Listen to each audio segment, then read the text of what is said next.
Chapter 17. Prameya, the Jivas free from Maya.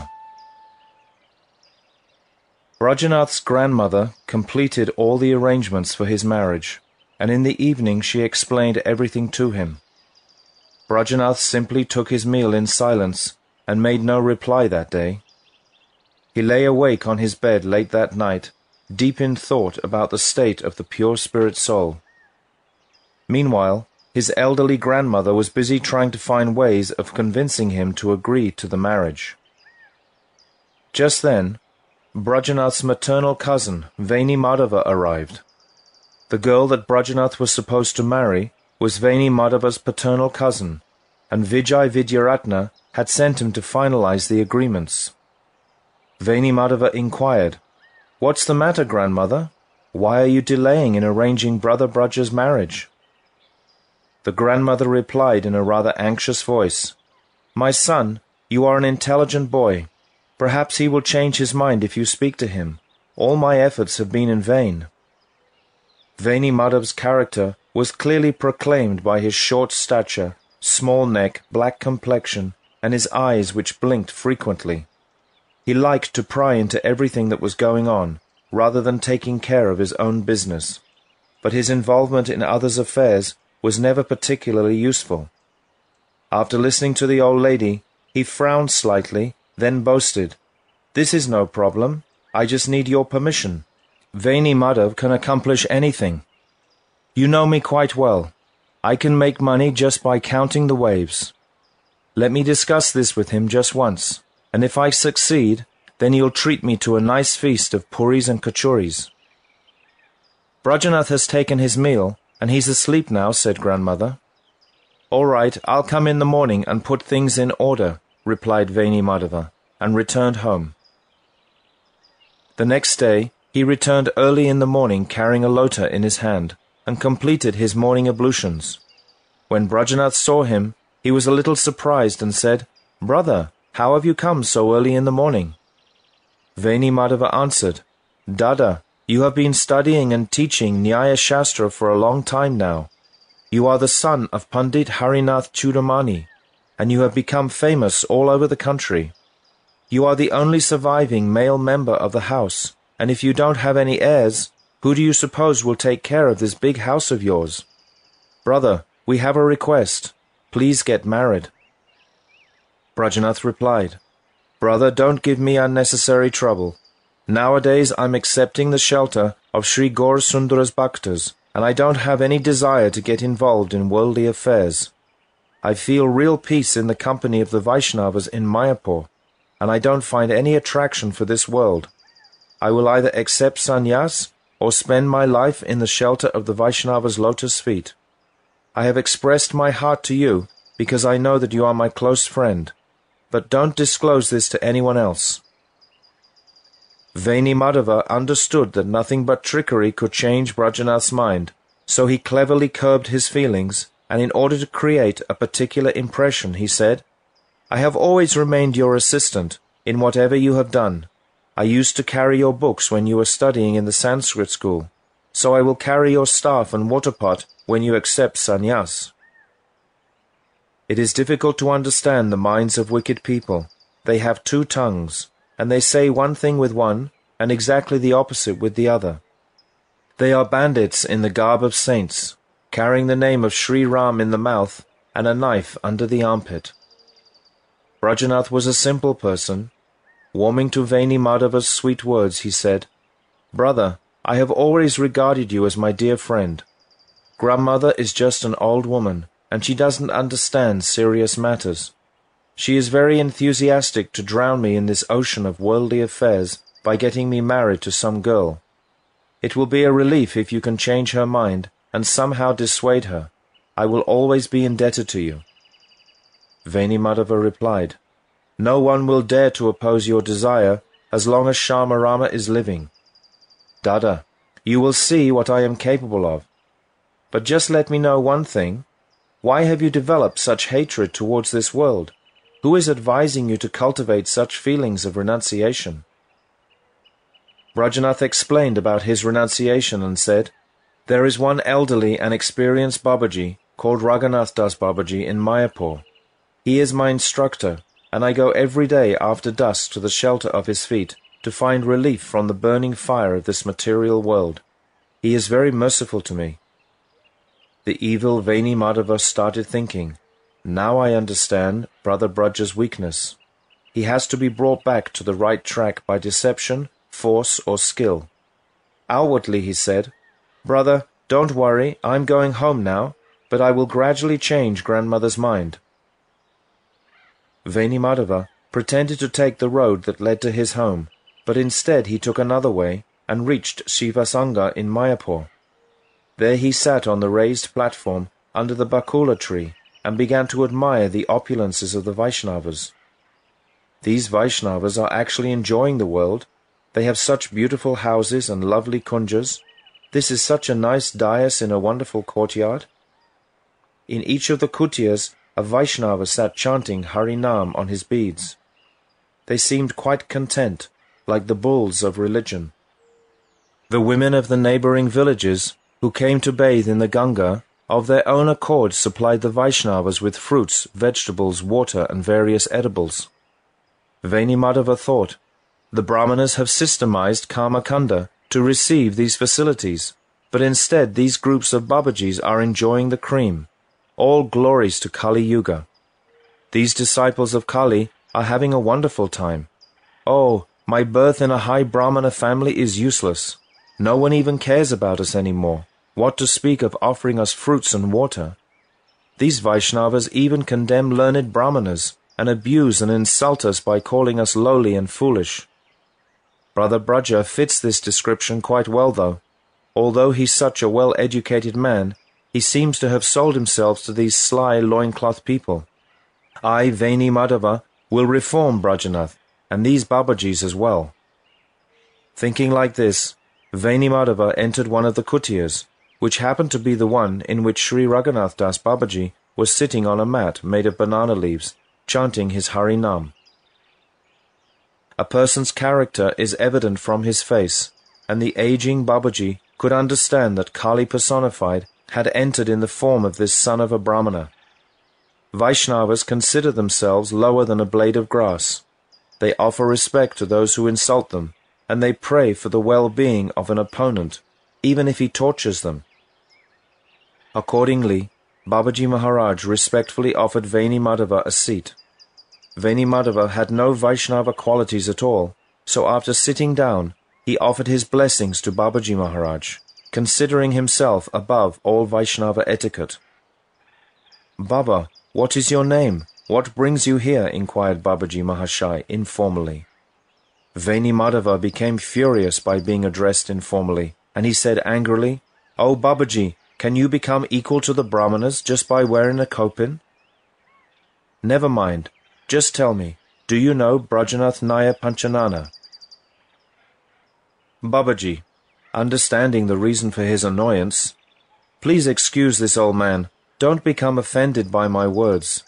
Yes, Brajanath sometimes comes here, by his own mercy." Vaini Madhava, "Don't think that he's a simpleton. He comes here with ulterior motives.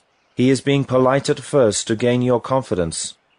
The Brahmanas of Belkapura are extremely annoyed at your behavior, and they have consulted with each other and decided to send Brajanath to you. You are an old man. Just be careful. I will keep coming from time to time to inform you how their conspiracy progresses. Don't tell him about me, otherwise you will run into even deeper trouble. I will take leave for today." So saying, Vaini Madhava got up and returned to his home. Later that afternoon, while Brajanath sat on the veranda after his meal, Vaini Madhava suddenly appeared, as if from nowhere, sat next to him, and struck up a conversation. "Brother, I went to Mayapur for some business today," he began. "There I saw an old man, maybe Raghunath Das Babaji. We were talking about things in general, and then the conversation turned to you.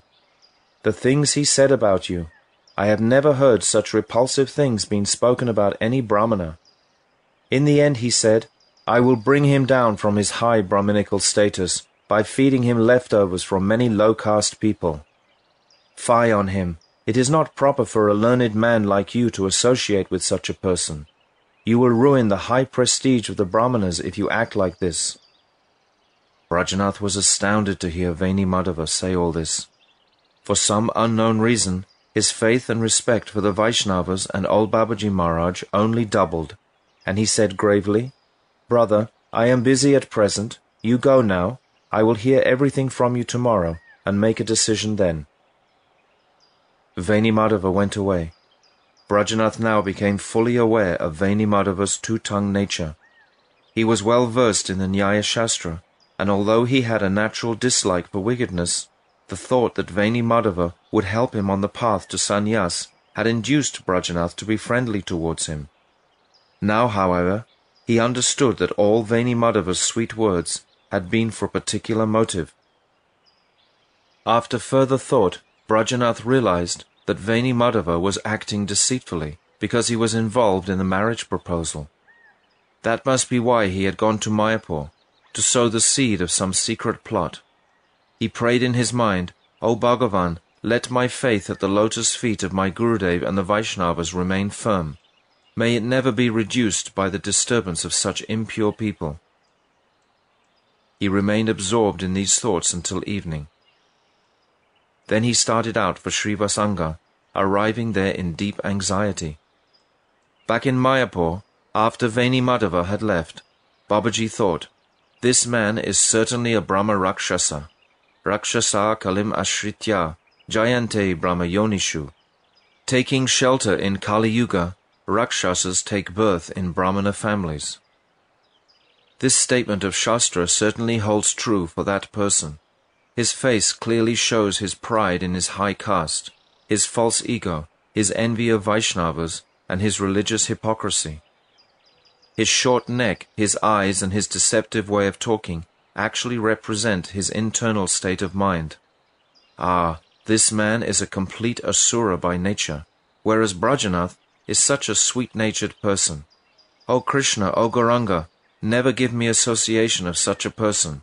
I must warn Brajanath today. As soon as Brajanath reached the kutia, Babaji called out to him affectionately, "Come, Baba, come," and embraced him.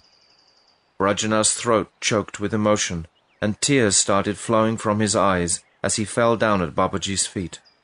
Babaji picked him up very affectionately and said gently, "A black-complexioned Brahmana came here this morning. He said some agitating things and then went away again. Do you know him?" Brajanath: "Prabhu, your good self told me earlier that there are different kinds of jivas in this world.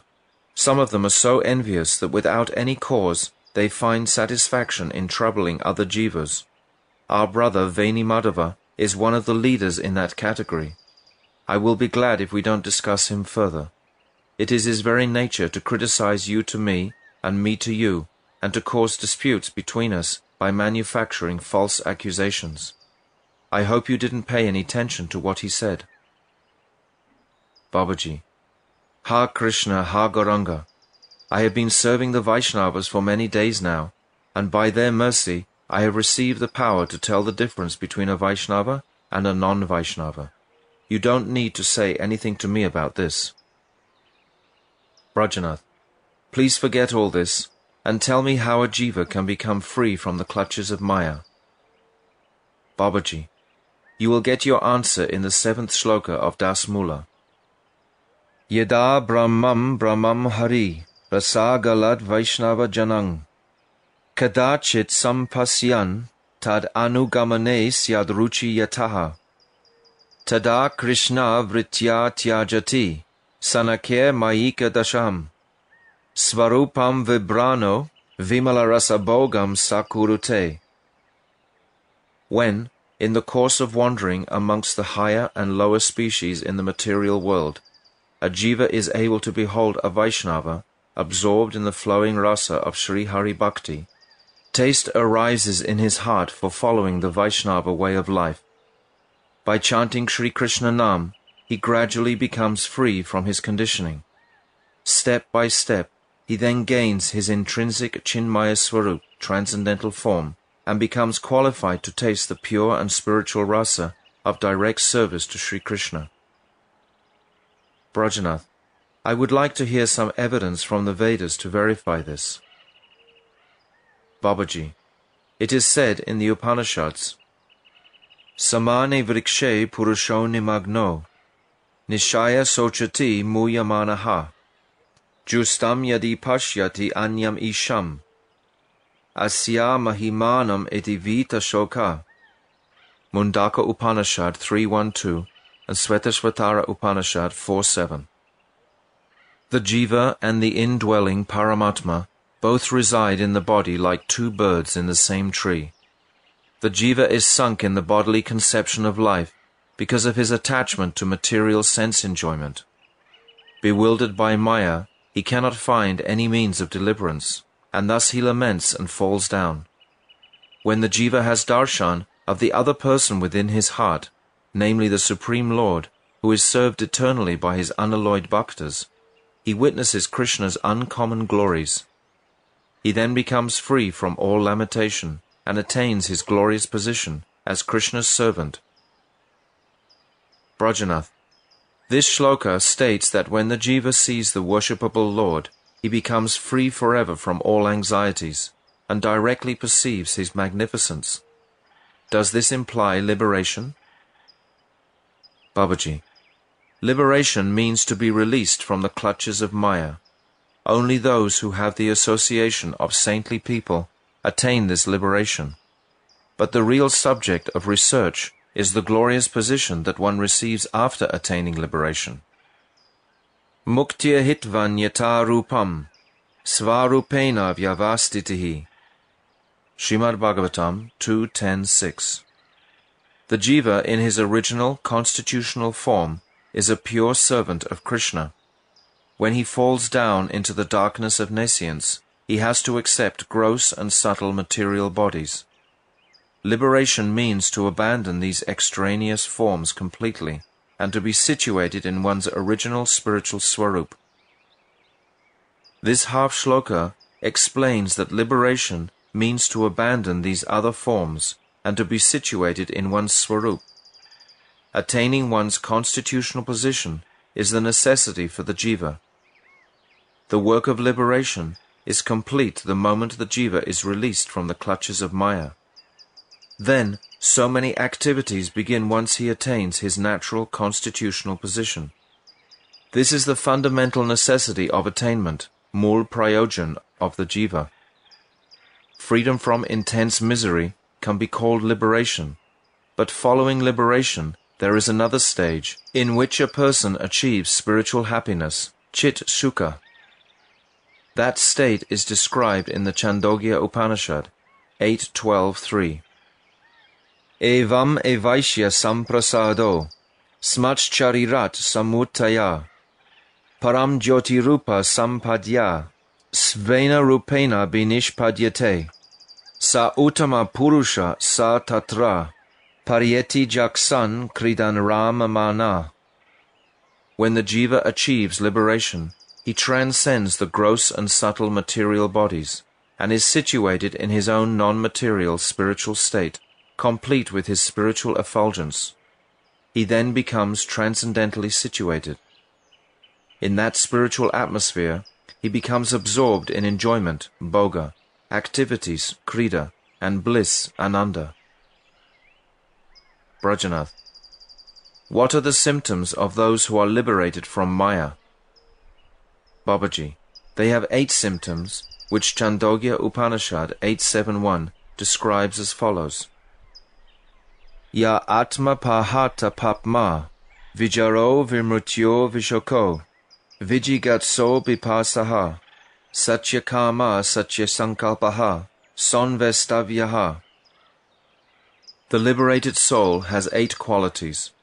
He is freed from all sinful activity, as well as the addiction to sinful activities that arise because of the nescience of Maya. He is not subject to the miseries of old age. He always remains young and fresh, and has no tendency to decay. He never comes to an end or dies. He is never morose. He has no sensual desires. He has a natural inclination towards serving Krishna with no other desire. and all of his desires become realized. These 8 qualities are absent from the Bada Jiva. Brajanath. It is said in the Dashmula Shloka, the good fortune of the Jiva who is wandering aimlessly in the material world arises when he meets a Rasik Vaishnava who relishes the nectar of Hari. One might raise the objection that one could eventually attain Hari Bhakti by performing pious activities such as Astanga Yoga and cultivating Brahma Gyan. Babaji. These are Krishna's own words. Shri Bhagavan Uvacha Narod Hayati Mam Yogo Na Sankyam Dharma Evacha Na Svadhyayas Tapastyago Neshtapuratam Na Dakshina Vratani Yagnas Chandamsi Tirtani Niyamaya Maha Yata Varunde Satsanga Sarvasanga Pahohimam. Srimad Bhagavatam 11.12, 1-2. Sri Bhagavan said, I am not controlled by those who perform yoga, study Sankhya philosophy, perform religious duties and pious activities, study the Vedas, perform penances and austerities, practice renunciation or accept sannyas, perform sacrifice and welfare activities, give donations in charity, practice fasting and other vows, perform yajna, chant confidential mantras, go on pilgrimage, and follow all the rules and regulations for spiritual life. However, one who accepts satsanga, which destroys all material attachments, can control me. How much can I say? Astanga Yoga can slightly satisfy me indirectly, but Sadhu Sangha controls me completely. It is also stated in the Hari Bhakti Sudodaya 851, Yasya yat sangati pumso, mani vatsyat satad gunaha, svakular dhyai tato diman, svayutanyeva samshrayet. Just as a jewel or crystal reflects the color of the object with which it is in contact, so a person develops qualities according to the company he keeps. Therefore, by keeping association with pure sadhus, one can become a pure sadhu. Thus the association of pure sadhus is the root cause of all good fortune.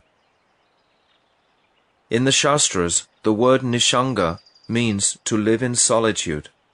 This implies that we should only live in the association of bhaktas. Nishanga means to leave all other association and to take the association of bhaktas. Even unintentional association with saintly people brings good fortune for the jiva. Sango ya shamshmite hetur, asatsu vihito diya, sa eva sarushu krito, nisangatvaya kalpate. Srimad Bhagavatam 3.23-55. The association of materialists is the cause of bondage in the material world, even though one may not know that this is so.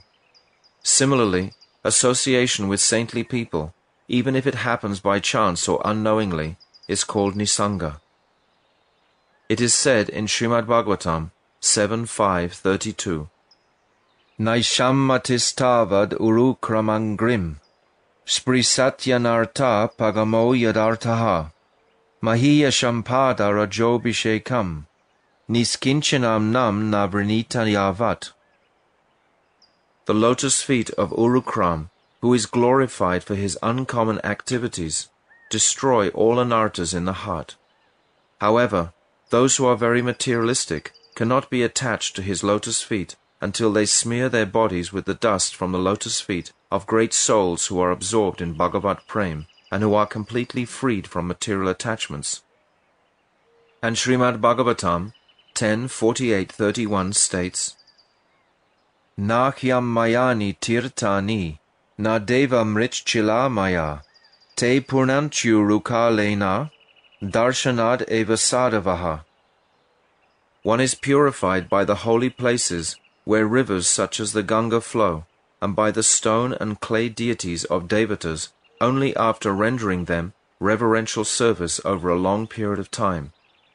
However, when one has darshan of a Shuddha Bhakta, he is purified immediately. That is why Srimad Bhagavatam 10.51-53 also says, Bhavapavargo brahmato yada bhavaj, janasya tarhyachyuta satsamagamaha, satsangamo yarhi tadaiva sadgatau, paravareshe tvayijayate mati. O infallible Lord, the Jiva has been wandering in this world of birth and death since time without beginning. When the time comes for him to leave this cycle of life and death, he associates with your Shuddha Bhaktas. From the moment that he achieves this association, his mind becomes firmly fixed on you, who are the sole and supreme shelter of the surrendered Bhaktas, the controller of all and the cause of all causes. Baba, since time without beginning, the Jiva who is eternally bound by Maya has been moving in the universe, taking birth according to his karma, sometimes as a deva and sometimes in various animal species. From the time that he attains the association of saintly people, because of his past pious activities, Sukriti, he fixes his mind very strongly on Krishna, the controller of all. Brajanath, you have said that the association of Shuddha Bhaktas is achieved by Sukriti. What is Sukriti? Is it karma or knowledge? Babaji, the Shastras say that there are two types of auspicious karma, Shubha karma, that are in accordance with Vedic injunctions. One causes the appearance of bhakti, while the other gives irrelevant, inferior results. Performance of pious activities such as Nitya and Naimitika karma, studying Sankhya, and cultivating Gyan all give irrelevant results. The only auspicious activities that give bhakti as an end result, bhakti prada sukriti, are associating with Shuddha Bhaktas and with places, times and things that bestow bhakti. When enough bhakti prada sukriti has been accumulated, it gives rise to Krishna bhakti. The other type of sukriti, however, is consumed after one enjoys its results, so it does not accumulate to give any permanent result.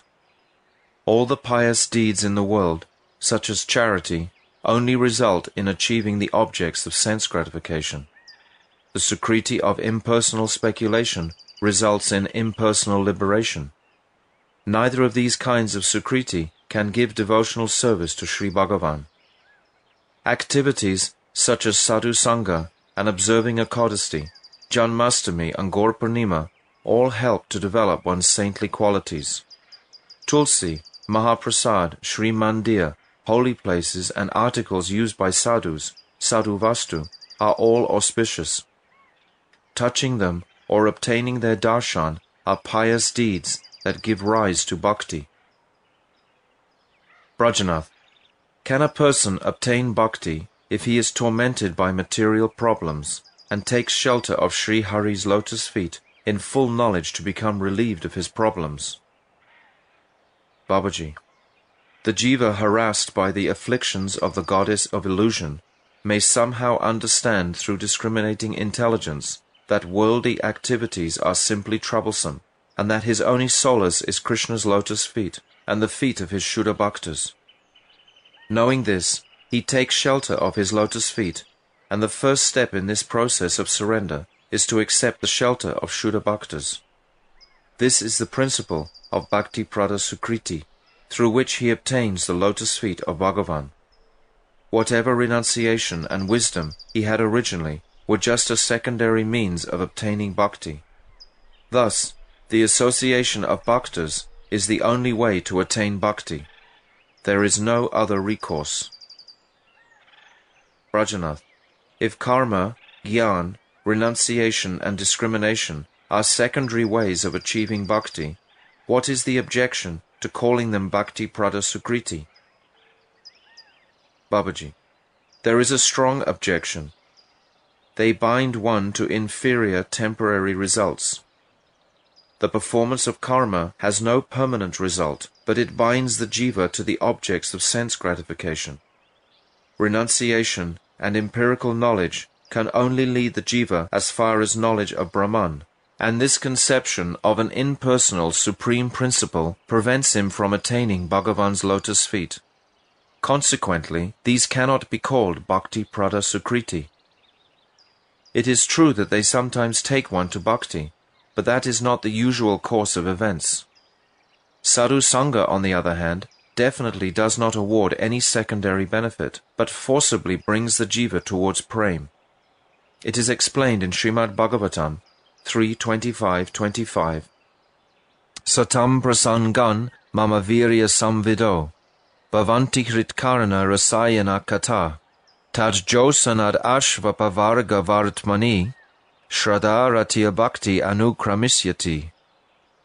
In the association of Shuddha Bhaktas, the recitation and discussion of my glorious activities and pastimes are pleasing to both the heart and the ears. By cultivating knowledge in this way, one becomes established on the path of liberation and progressively attains Shraddha, then Bhav, and finally Prema Bhakti. Brajanath: I understand that Sadhu Sangha is the only Sukriti that gives rise to Bhakti. One has to listen to Harikatha from the mouths of sadhus, and thereafter one obtains Bhakti. Is this the proper sequence to progress in Bhakti? Babaji: I will explain the proper way of progressing in Bhakti. Listen attentively. Only by good fortune does the Jiva who is wandering throughout the universe achieve the Sukriti that gives rise to Bhakti. One of the many limbs of pure Bhakti may touch a Jiva's life. For example, he may fast on Ekadasi, or touch or visit the holy places of Bhagavan's pastimes, or serve a guest who happens to be a Shuddha Bhakta, or have the chance to hear Harinam or Harikatha from the lotus mouth of an Akinchana Bhakta. If someone desires material benefits or impersonal liberation from such activities, the resultant Sukriti does not lead to devotional service.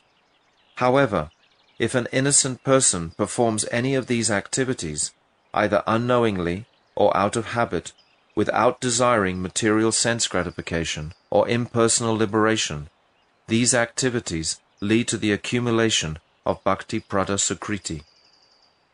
After accumulating such Sukriti for many births, it becomes concentrated enough to give faith in pure Bhakti. And when faith in Bhakti is undivided, one develops a desire to associate with Shuddha Bhaktas. By association, one gradually becomes engaged in performing sadhan and bhajan, and this leads to the removal of anarthas in proportion to the purity of chanting. When anarthas are removed, the previous faith is purified further to become nishtha, firm faith. This firm faith is also purified to become ruchi, spiritual taste. And by the sundarya, beauty of bhakti, this ruchi is strengthened and takes the form of ashakti, transcendental attachment.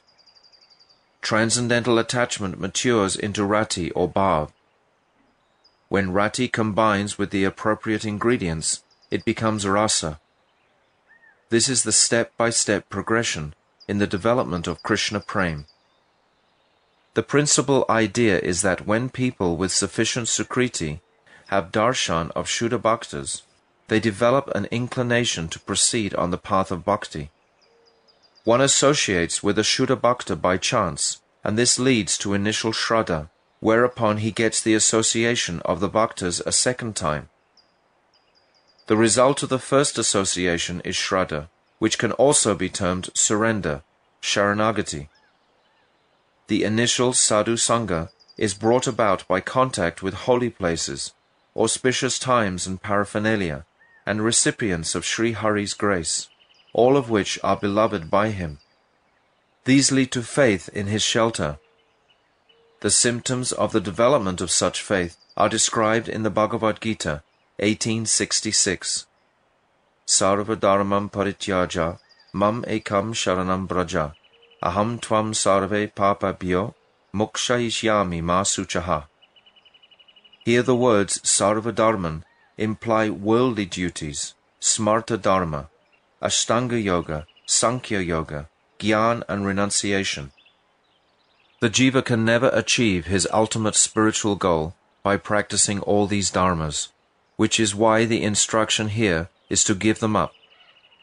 Sri Krishna says, My form of pure and condensed Satchit Ananda, appearing as Brajabilasi, the performer of wonderful pastimes in Braj, is the only shelter for the jivas.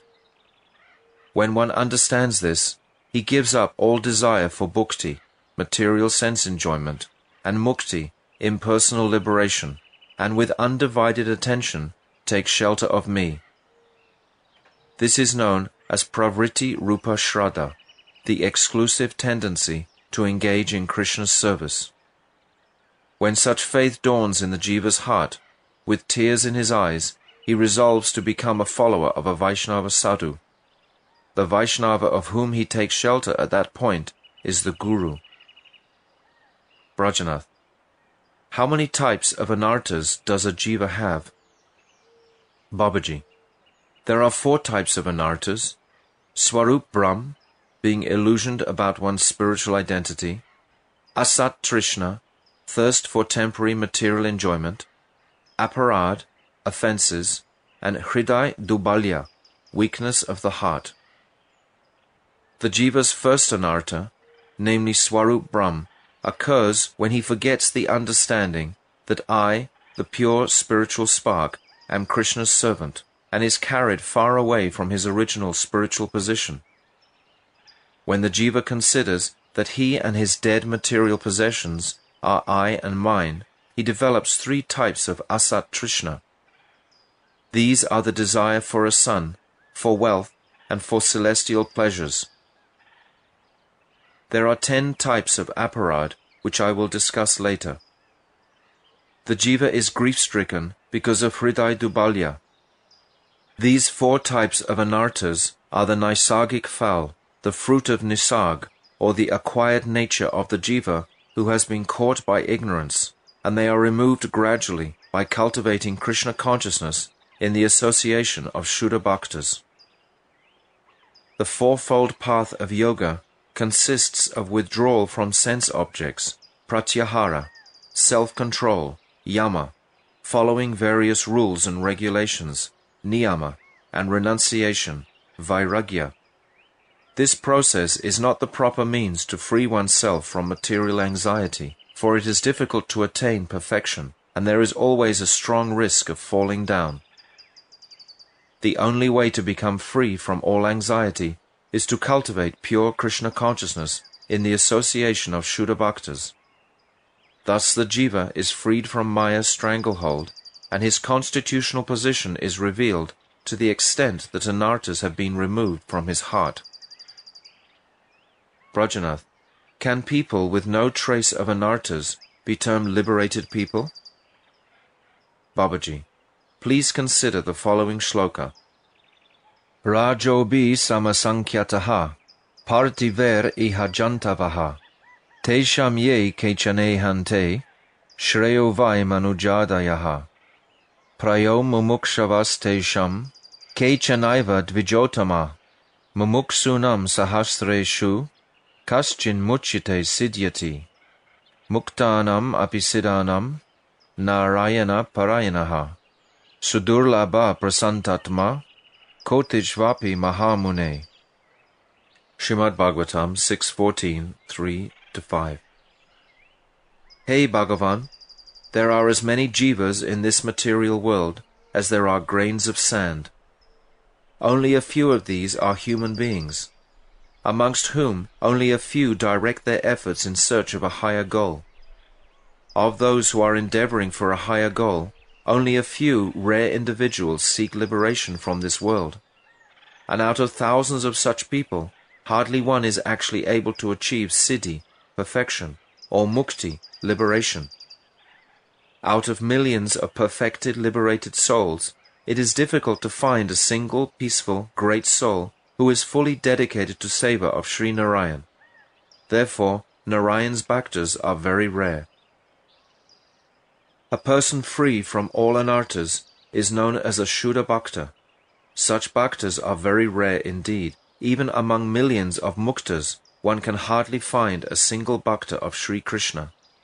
Therefore no association in this world is more rare than the association of Krishna's bhaktas. Brajanath: Does the word Vaishnava imply a bhakta who has renounced family life? Babaji, a Shuddha bhakta is a Vaishnava whether he is a grihasta, householder, or sannyasi, renunciant, a brahmana or a chandala, rich or poor. A devotee is a Krishna bhakta to the degree that he has Shuddha Krishna bhakti, pure devotion for Krishna. Rajanath, you have already said that there are 5 types of jiva in Maya's stronghold, and you have also said that bhaktas performing sadhan bhakti and bhav bhakti are under Maya's control. At what stage are bhaktas Maya mukta, liberated from Maya? Babaji, one is freed from the clutches of Maya from the very beginning of his devotional service, but vastu gata mukti, or complete liberation from the 2 material bodies, gross and subtle, is only obtained when one reaches the stage of full maturity in bhakti sadhan. Before this, a person is liberated to the extent that he is swarupgata, aware of his constitutional position.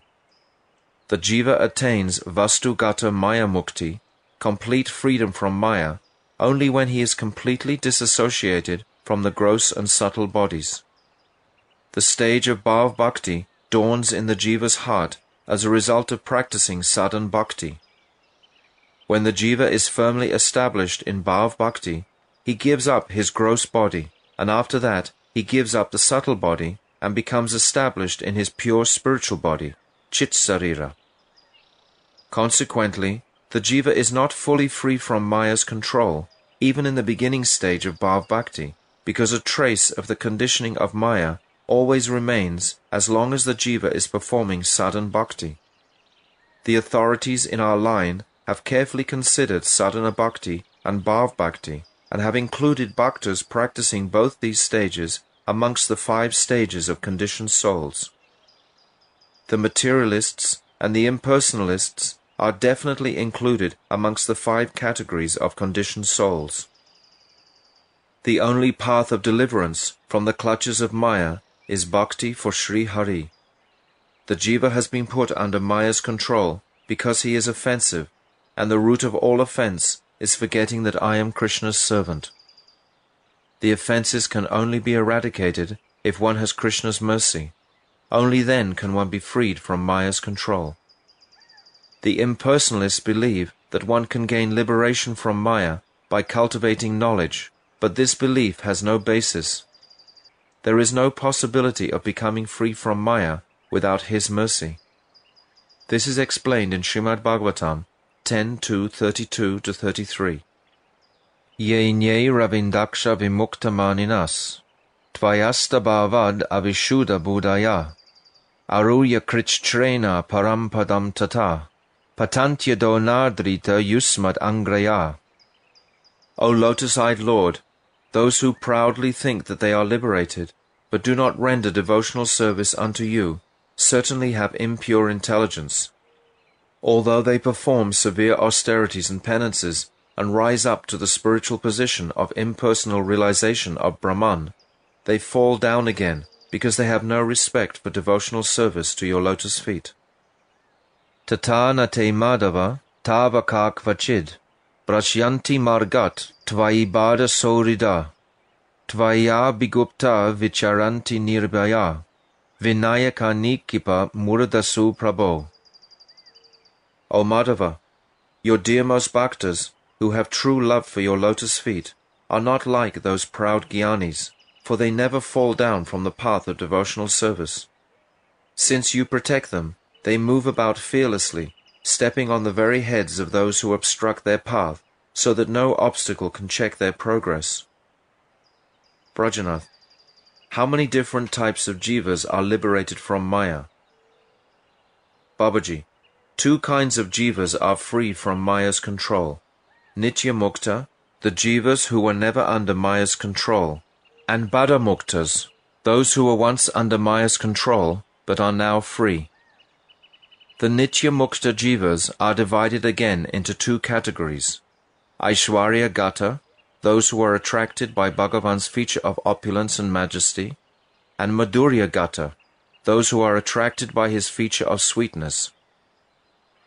Those Jivas who are attracted by Krishna's Aishwarya are personal associates of Sri Narayan, the master of Vaikuntha. They are particles of spiritual effulgence emanating from Sri Mula Sankarshan, who resides in Vaikuntha. Those who are attracted by Bhagavan's Madhurya are personal associates of Sri Krishna, the master of Golok, Vrindavan. They are particles of spiritual effulgence manifesting from Sri Baladev, who resides in Golok, Vrindavan. There are three kinds of Bada Mukta Jivas: Aishwarya Gata, those who are attracted to Bhagavan's features of opulence and majesty; Madhurya Gata, those who are attracted to Bhagavan's feature of sweetness; and Brahmajyoti Gata, those who are attracted to Bhagavan's impersonal effulgence. Those who are attracted to his opulence during their period of regulated service become eternal associates of Sri Narayan, the master of the spiritual sky, and they achieve Salokya Mukti, the opulence of residing on his planet. Jivas who are attracted to Sri Krishna's sweetness during their period of sadhana attain direct service to him when they are liberated in the eternal abodes of Vrindavan and other similar abodes. Jivas who attempt to merge into the impersonal effulgence during their period of sadhana attain Sayuja Mukti when they are liberated. They merge into his effulgence and are thus completely destroyed in the form of Brahma Sayuja. Brajanath, what is the ultimate destination of the unalloyed bhaktas of Sri Gaura Chaitanya Mahaprabhu? Babaji, Sri Krishna and Sri Gaura are non-different in their tattva, absolute nature. They are both shelters of Madhurya Ras. However, there is a slight difference between them because Madhurya Ras has two prakoshths. One is the mood of Madhurya, sweetness, and the other is the mood of Audarya, magnanimity. Sri Krishna's Swarup is manifest where Madhurya is prominent, and Sri Gauranga's form is manifest where Audarya is prominent. Similarly, the transcendental Vrindavan also has two prakoshths, divisions: Sri Krishna's abode and Sri Gaura's abode. The Nitya Siddha and Nitya Mukta associates who reside in Sri Krishna's abode are attracted first to Madhurya and then to Audarya. The Nitya Siddha and Nitya Mukta associates who reside in Sri Gaura's abode are blissfully absorbed in Audarya and then Madhurya. Some of them reside in both abodes simultaneously by expansions of the self, Swarup Vyuha, while others reside in one spiritual form in only one abode and not in the other. Those who only worship Sri Gaura during their period of sadhana only serve Sri Gaura when they achieve perfection, while those who serve Sri Krishna during their period of sadhana serve Sri Krishna on achieving perfection. However, those who worship the forms of both Sri Krishna and Sri Gaura during their period of sadhana manifest two forms when they attain perfection and reside in both abodes simultaneously. The truth of the simultaneous oneness and difference of Sri Gaura and Sri Krishna is a very confidential secret. When Brajanath had heard all these teachings about the state of the jivas who are liberated from Maya, he could no longer keep his composure.